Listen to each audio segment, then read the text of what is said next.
Always do it on my own, so I gotta get through it. And the only thing I know is to love what I'm doing. Never give up, never slow, till I finally prove it. Never listen to the no's, I just wanna keep moving. Keep my head up when I act, head up, that's a fact. Never looking back, I'ma keep myself on track. Keep my head up, staying strong, always moving on. Feel I don't belong, tell my thoughts to move along. Push myself to be the best, die with no regrets. Live with every breath, see my message start to spread. And I had so many dreams, then you hit your teens. Life ain't really what it seems, try to find out what it means. Always do it on my own, so I gotta get through it. And the only thing I know is to love what I'm doing. Never give up, never slow, till I finally prove it. Never listen to the no's, I just wanna keep moving. Yeah, I put out all this art, it's my only medicine. Yeah, everything I do, I'm just being genuine. Yeah, I'm sick of being screwed, feel my own adrenaline. Yeah, I do just what I do, and I hope you let me in, yeah.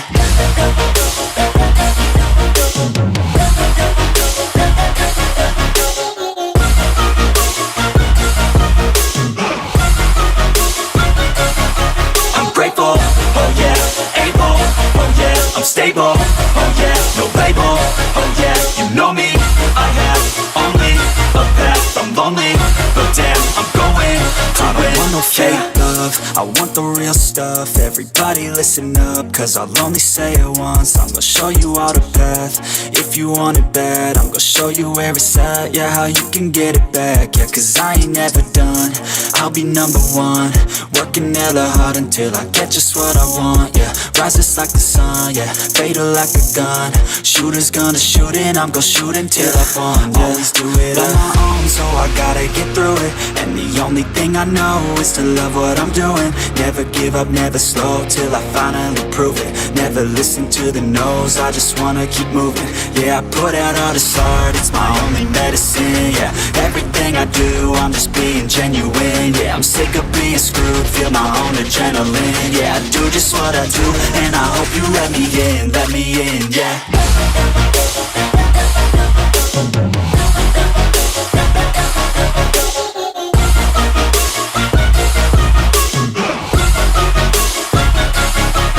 Grateful, oh yeah, able, oh yeah, I'm stable, oh yeah, no label, oh yeah, you know me, I have only a path, I'm lonely, but damn, I'm going to win, yeah.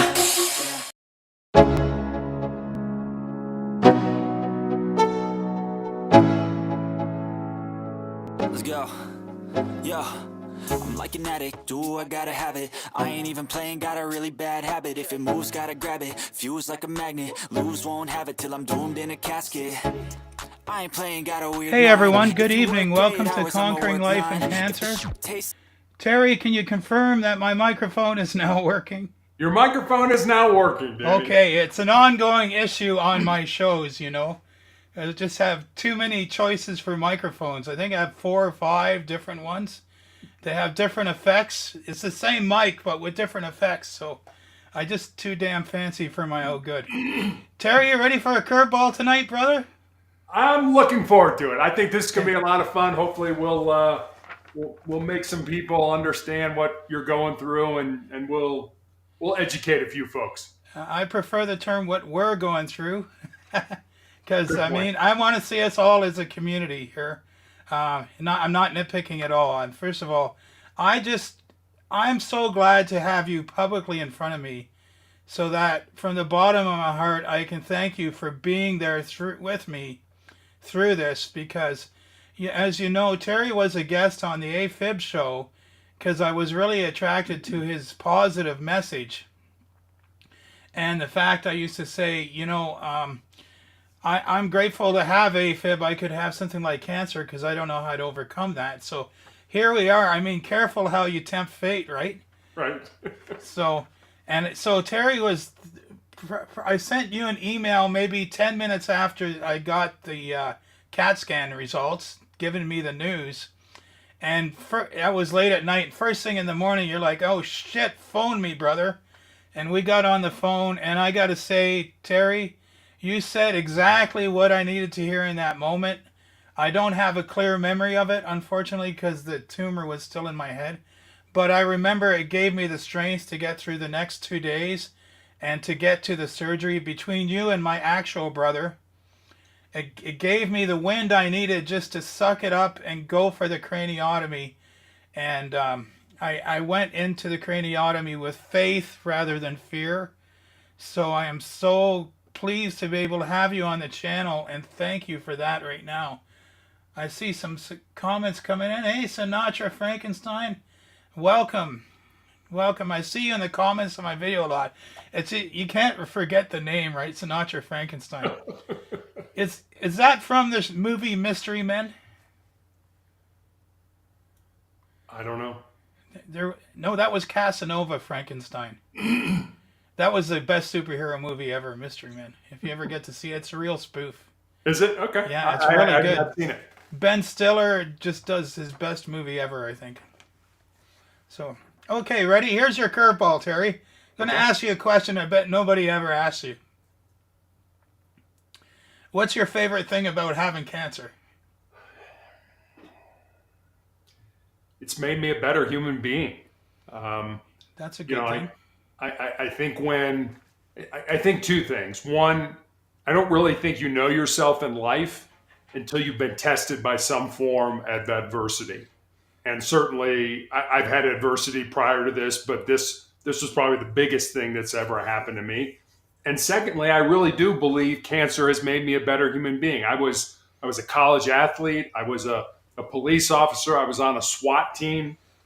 And somebody asked me one time, well, how do you balance the fact that you used to be a very active person with the fact that now you have only one leg and you still have tumors in your lungs and you're in a wheelchair? And my response was, when you can't do the things that you're good at, then you start to do the things that are important. And you realize, I think cancer solidifies or crystallizes what's really important in life. None of the stuff that we get is important. It's the stuff that we give. It's giving of ourselves to other people. And I appreciate you saying that at the beginning of the show, that I was there for you. That makes me feel good. And I really appreciate that. And I was glad I was able to be there for you. Well, it should, man. You made a real difference in my life, and my wife at my side felt a lot better that I had someone instantly to talk to, because she was what do we do now? How do we process this, right? Sorry, I need to straighten the camera out a bit. It's I have this weird problem. Sometimes I go left when I should go right. It's the residual of the resection, so I always have to be mindful. So sorry, guys, for messing with the camera. So I think I deserve to answer the same question. I agree.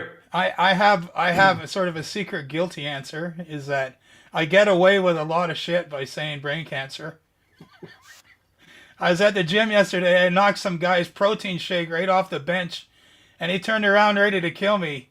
And it's funny, it's a big bruising guy. Like 3 months ago, I would have mopped the floor with him, but turned around ready to kill me. I said, sorry, man, since they removed the brain tumor, I've been really shaky. He's like, oh, no problem, bro. You ever need a spot, you just come let me know. That's great. Yeah, I used it to get $6 off track pants at Walmart the other day because they couldn't find the price. And they're like, how much is it? I said, I think it's 12 or 18, but I have a brain tumor and I get numbers mixed up. So they gave it to me for 12. Good for you. But I would say, to follow on to your statement, brain cancer brought me back to God. And I honestly, like, looking at it now, it might sound crazy to people, but I think that's a good trade. I don't know if my wife would agree, but in my heart, I feel like at some point in my life I'm going to die, and I'm glad when it does happen, I will be with the Lord. So that's a big change in me, and that's impacted my relationships with everybody, and just stuff like how I see the news. Like it just really impact. And like you said, prioritization, what's really important, right? It is. And that's absolutely right. I mean, you realize that, we spend so much of our life trying to fill ourselves up with things having the best job and the most money and the nicest car and the latest iPhone, and that somehow those things are going to make us happy and fulfilled.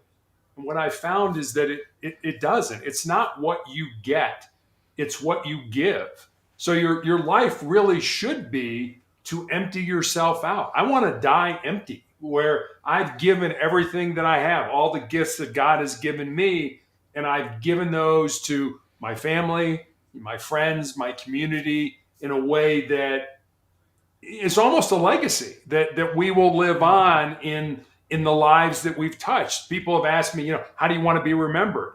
Well, nobody's going to remember me, but what I want to be remembered for is the connections that I made with other people, because I really think that's connections with our God, connections with other people. That's really what life is all about. Yeah. Well, if YouTube keeps making money, this video is going to outlive us both. There you go. So It's we got evergreen. that. We got that. So I want to start this first episode of Conquering Life and Cancer. I want to pay tribute to a young man named Ethan, whose parents had a YouTube channel. He has the same tumor as me. As you know, I have a pediatric tumor. So he's a very sweet young man named Ethan. I put the link to his parents' channel down below. So I've never spoken to them, so I don't want to put his picture up and such. But if you want to go see like a very touching young man fight my tumor, you can click the link down in the description. So Ethan, when I was in the hospital, about 20 minutes after I phoned Terry, I of course went on Google, looked up pleomorphic xanthroastrocytoma, and you're like the only video of a patient, your parents' video. So it found me when I needed it, and I was very sad to learn that you had passed a few months after that.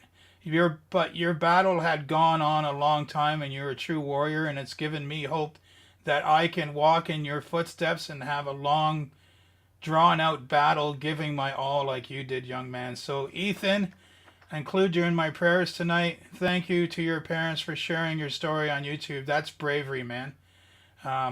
So I hope you're getting all the banana pancakes you want now.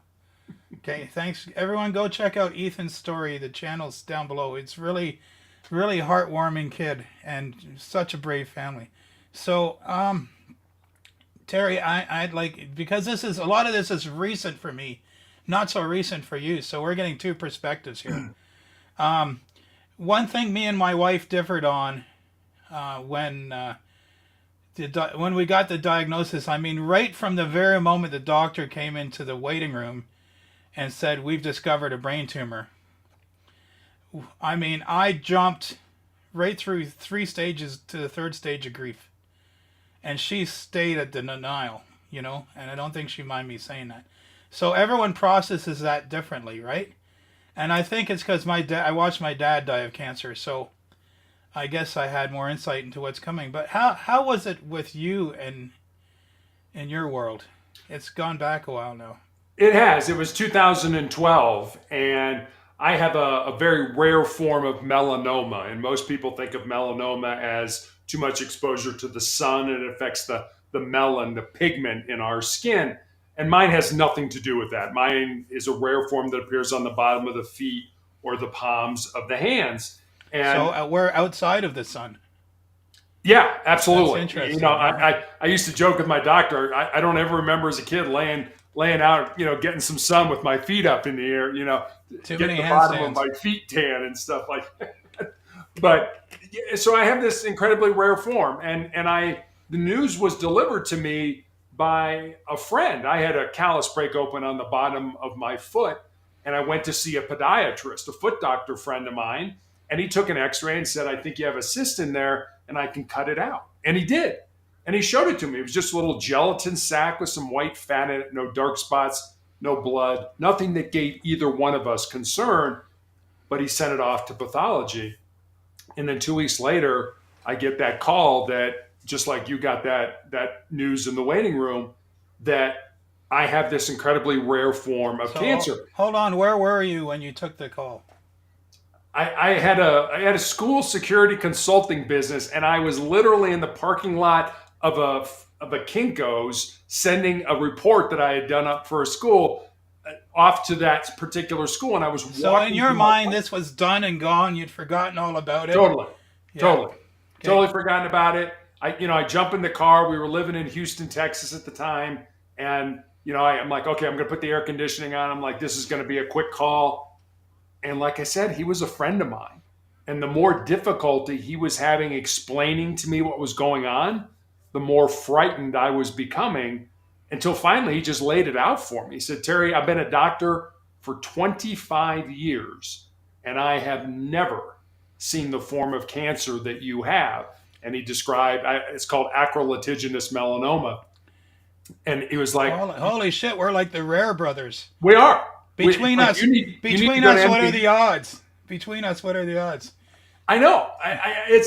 But you know what? Cancer's cancer in a lot of ways. And I was told that this was a death sentence. That my wife tells the story better than I do. They pulled her out of the exam room, my oncologist did, and said, okay, here's the deal. If he gets a miracle, he might live 5 years, but more than likely he's going to be dead in 2. How's he going to handle it? And she laughed and she said, you go tell him that and see what he does. Yeah, So you'll live just to spite them, right? At that point. Well, I did. I was like, okay, you gave me a death sentence. Can I try? Certainly not on my own. I've had, like you, family and friends and my faith that have gotten me to this point. But can I turn that death sentence into a life sentence? So when I found out I had this, I went through all the stages of grief. First it was denial. I can't possibly have cancer. I've done everything right in my life. Right. And then I got mad. And it was like, I can't possibly have cancer. I've done everything right in my life. That's where I felt with my AFib. I was like, I can't believe I just spent 2 years beating my AFib into remission to get cancer. Like, I was really mad. That was my anger. Yeah. Exactly. And then I got to a bargaining state with God that our daughter was in high school when I was diagnosed. And it was like, come on, God, just let me live long enough to see her graduate from high school. And then I absolutely got down, got depressed. And then I came out the other end and it was like, okay, this sucks, but I'm going to have to embrace the suck. I do not like the cards I've been dealt, but I'm going to have to play these cards to the best of my ability. And that's what I've been doing for the last 11 and a half years now. It seems to be working okay for you, I got to say. So, and you don't look like you're getting a lot of sun, though. I know, I look kind of pasty, don't I? Maybe it's the studio lights, right? I might have to get some makeup going, I'll just piggyback on the back of that. There's one point I want to pick up about the bargaining.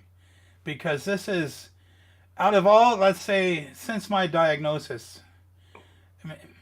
maybe the story of my diagnosis, this young student doctor who saw me in ER, and I talked him into the scan. I said, this isn't psychiatric, please trust me. And he took my word for it and he scanned me. So he comes out and there's like a whole bunch of people in the waiting room. He comes out and talks to 2 of them right in the waiting room and then they leave. Then he comes out and talks to 2 more right in the room and they leave. And then he comes out and says, can you 2 follow me? And that's like, oh, this ain't good. And then he goes into this little side exam room. And when he goes in and he turns on the light, he realizes there's no chairs and it's mostly used for storage. Right? Great. He took you to a closet. Yeah. So he ushered us in anyway. And that's when I'm like, oh, he's really like nervous. Something's up. Right? And then he says, well, we found a pretty large brain tumor. And Lisa was like, what? And I was like, is it cancer? And he says, oh, it's definitely cancer. And I'm like, oh, shit. Like, I mean, he had that sort of, I don't know. I think he was glad he trusted his gut and sent me to the CAT scan, right? Because I think he probably saved my life. If they hadn't found it at that point, I could have gone on for weeks thinking it was anxiety and died.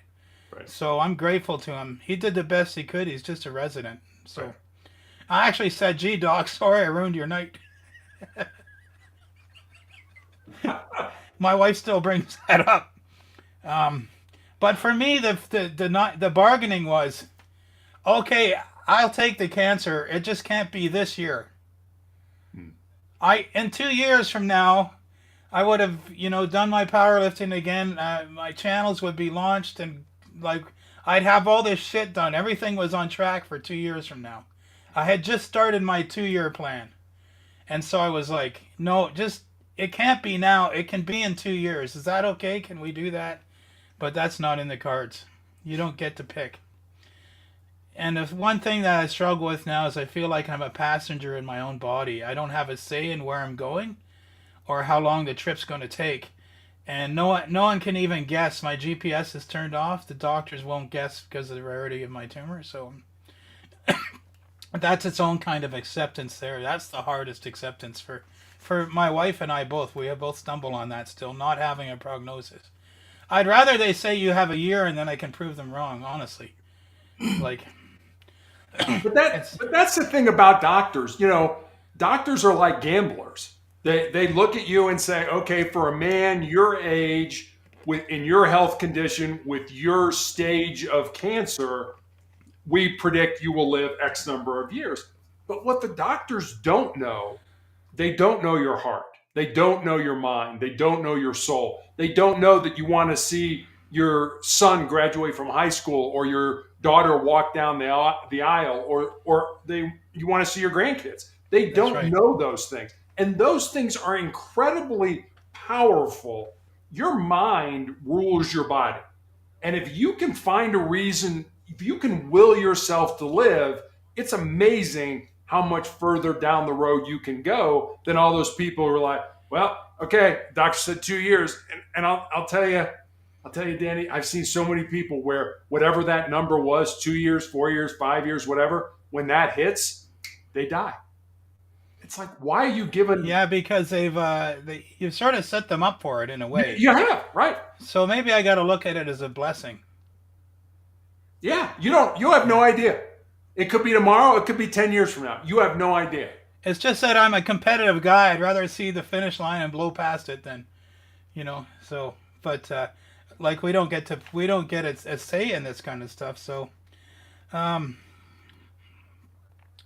how did you, so you got that phone call. Obviously you're breaking it to your wife first. Was that like an immediate other phone call? No, I immediately called my wife, and I'm sure she was as stunned as I was, and she was at work. Her parting words were, "Don't worry, we'll get through this." And then I called my 95-year-old friend whose daughter was a cancer specialist, ophthalmology cancer, eye cancer, at the hospital where I was going to be treated. And his name was Bud, and I'm like, Bud, I need Jade. I need Jade. That was his daughter. I need her to help me figure this out right now. Yeah, if you're ever going to call in some favors. Yeah. I mean, it's good to know people, especially in the medical community. So yeah, for sure. Yeah. As I've been finding out, I mean, I'm not in the medical community, but now I have pharmacists who follow me, giving me advice with my medication, and it's just so wonderful to have that sort of professionals who are invested you, yet not part of your treatment process, yet they're invested in your success. They're very helpful. So, thanks, Doug. Terry, you're able to see the live chat as it comes through? I am.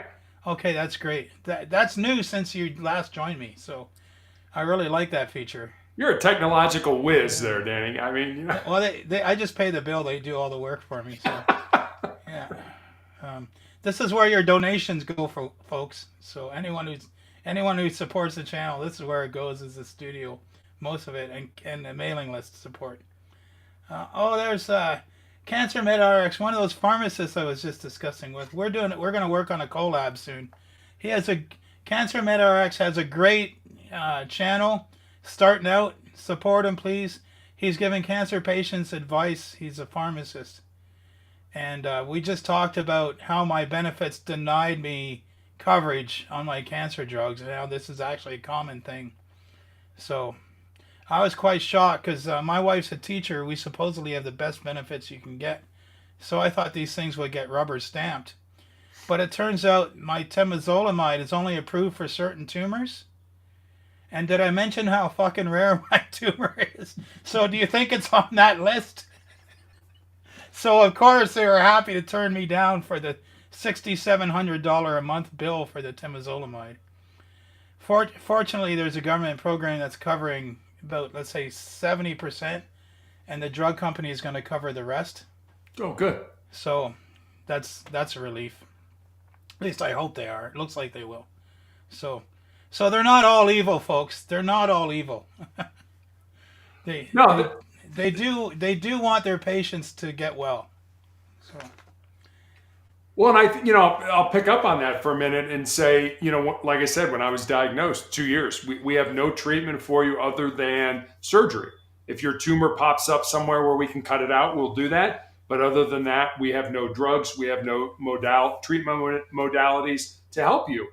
And so they put me on this drug called interferon, as my right. doctor said, to kick the can down the road. But I am now on a clinical trial drug that does nothing to the cancer. The way cancer proliferates or spreads in your body is it secretes a protein or an enzyme that hides it from your own immune system. Correct. And what this drug that I'm on does is removes that enzyme, that protein, to let my body, just like if it saw a cold or a flu virus in my body, to go attack it. It's doing the same thing with the cancer. So it's actually me, my own immune system, that's attacking my cancer and keeping it at bay. That's amazing. Now that drug is not on the market, just to be clear. It doesn't even have a name, right? No, it doesn't. Yeah, because you're in a true clinical trial. Right. And how many others are in your clinical trial? There were three of us here in Colorado that were on it. Unfortunately, the other two have passed away. And so I am the only one on it. My understanding is around the world, when I first started it, there were about 300 people on it. Okay. So you're proving once again that you don't respond to deadlines. Yeah, So exactly. don't put an expiry date on Mr. Tucker. No, God's got that. worthless. He Yeah. knows when my expiration date will Yeah, he be. just keeps it close to his chest, so that's probably better. And somewhat, part of my comfort in this is none of us know when we're going to go. So I'm really the same as everybody else, right? So, these are the thought processes you need sometimes. So your clinical trial, so how did, were you at your, like you said, you almost started at the end of conventional treatment options already. So was it fairly easy to get into the trial? It was relatively easy. There, a lot of times, trials, depending on the medications or the drugs that you've been given prior, will exclude you from a trial.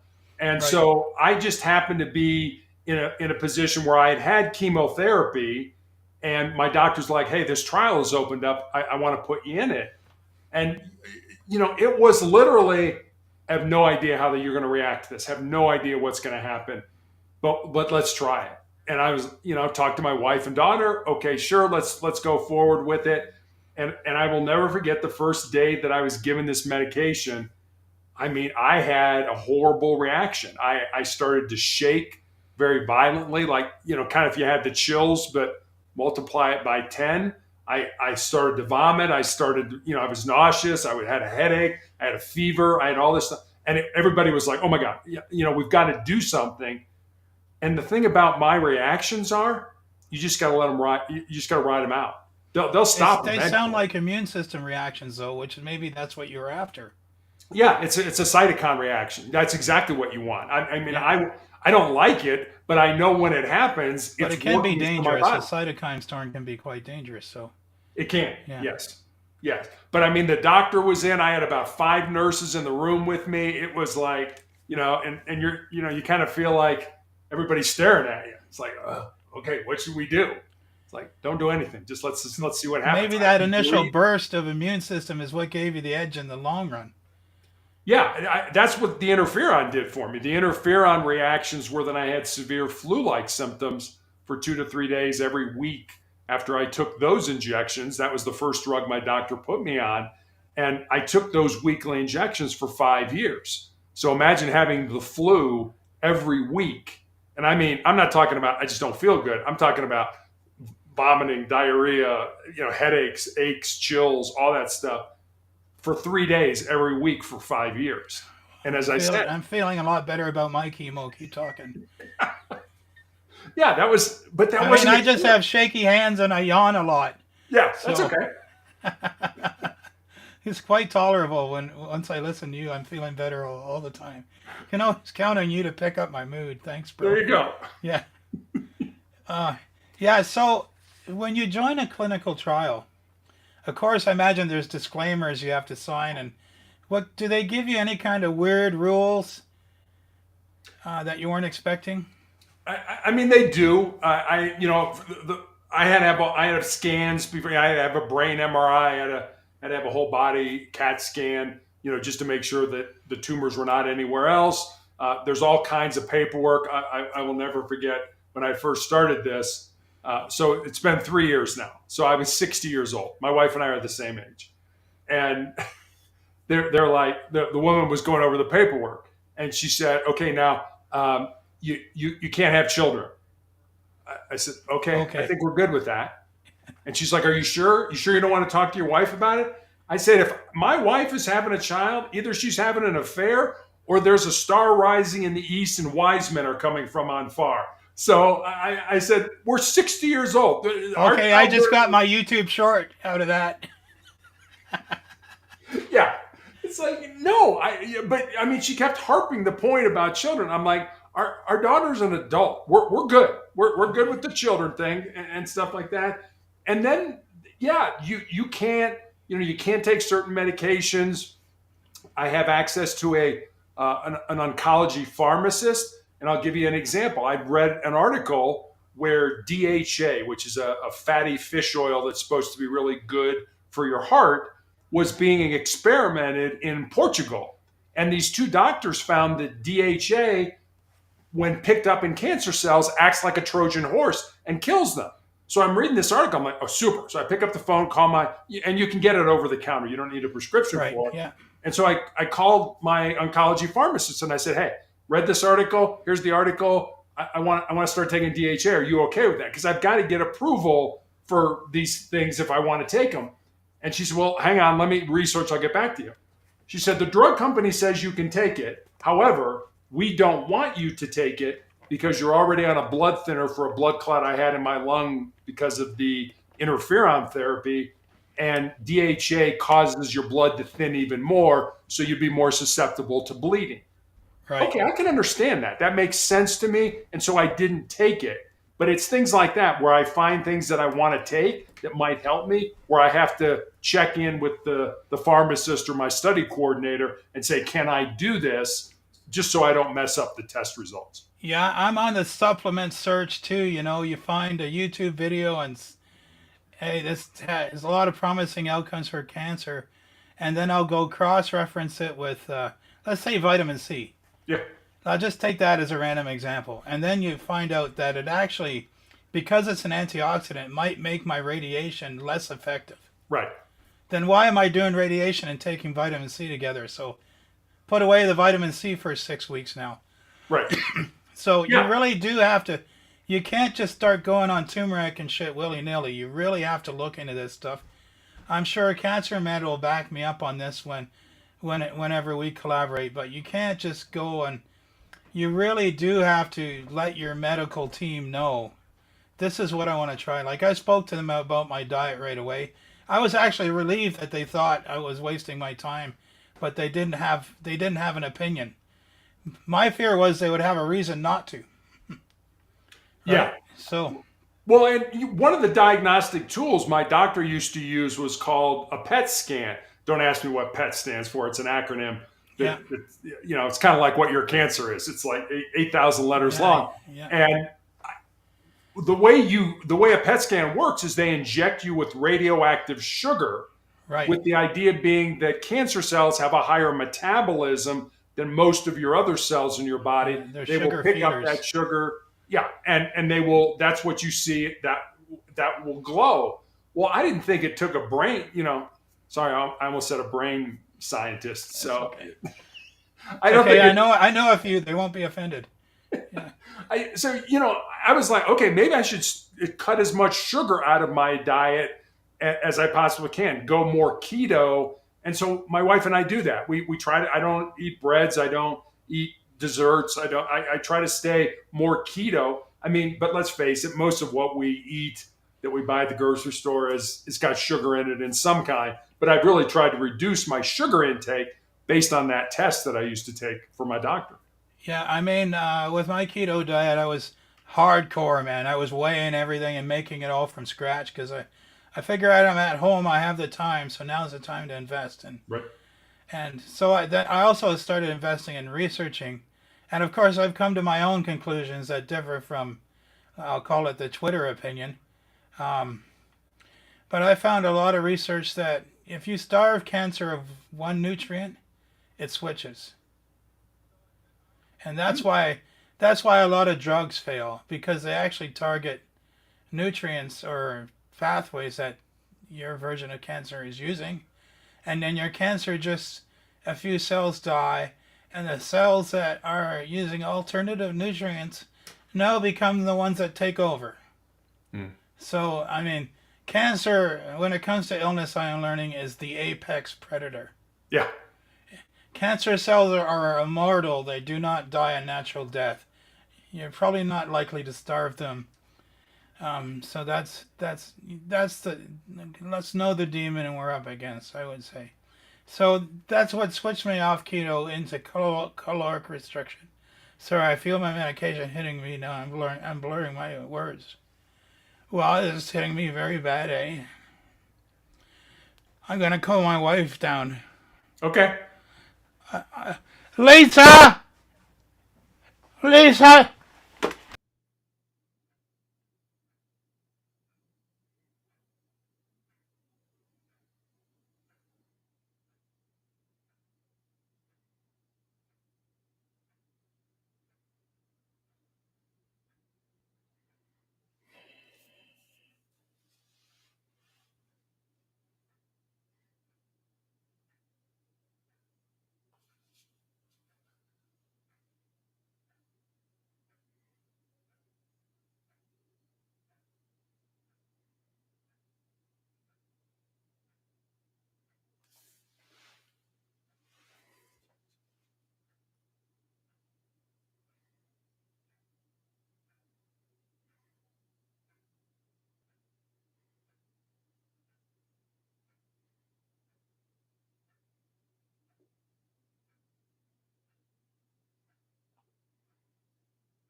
I know Danny and I were talking prior to jumping on this live stream, and he had mentioned that he had taken his chemotherapy a little while ago, and he thought he could make it through this podcast. So obviously, he had a reaction to the chemo that he had taken earlier this evening. So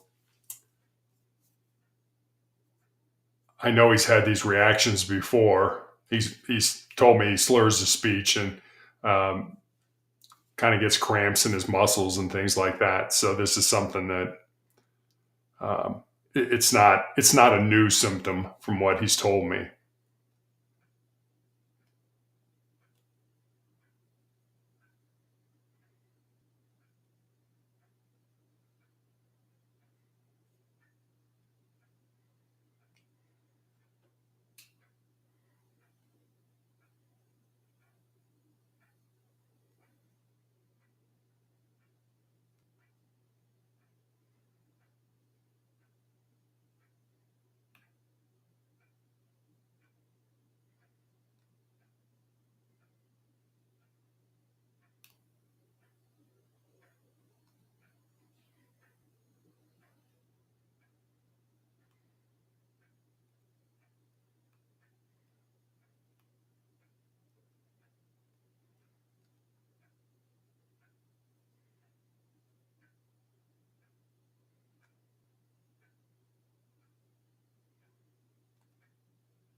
I hope he will recover quickly as well. I don't know if it's going to be this evening or not.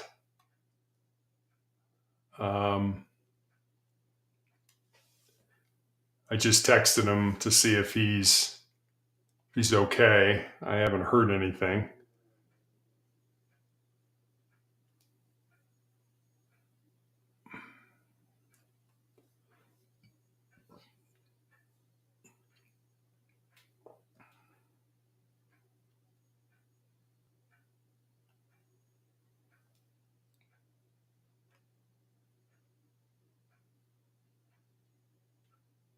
I guess we could give it a few more minutes. And I know he wanted to end the broadcast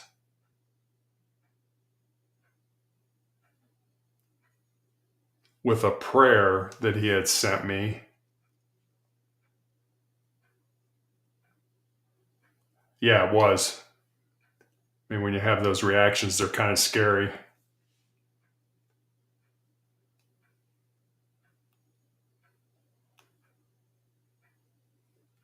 I know he was incredibly excited about doing this live stream tonight.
Thank you, Frankenstein. I appreciate that very much.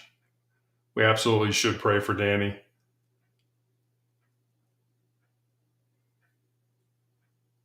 It's not looking like, I guess he's going to come back.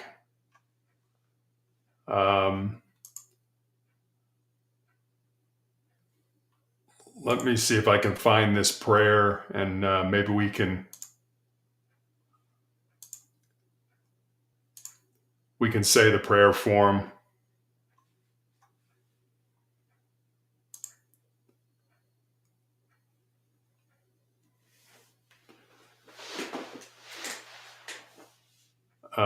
If you don't mind, I'll just go ahead and say it. It's a prayer to Saint Michael.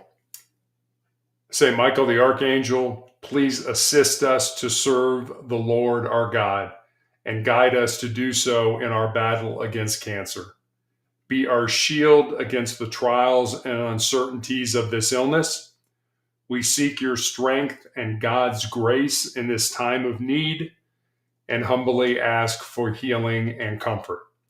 Almighty Protector, by the power of God, grant courage to those of us facing this challenge and support to those who fight it with us at our side as they navigate the complexities of this journey and carry burdens that go beyond our own. For it is they who will carry on the fight once we have fallen. So it is for them. Most of all, we request a special blessing. May your divine presence be a beacon of hope, guiding us towards recovery and peace. We ask that you shield us with grace and arm us with unwavering faith, so that we may bring glory to God as we fight this personal war. Amen.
I am not able to shut down the live stream. That's on his end.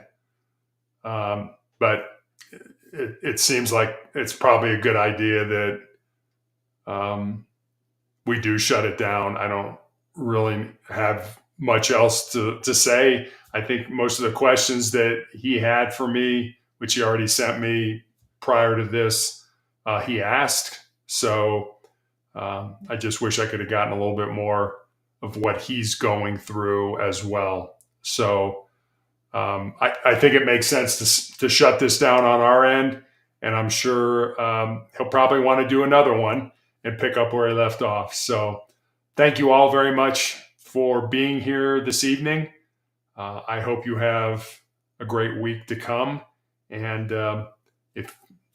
if you have a minute, just say a quick prayer for Danny and his family.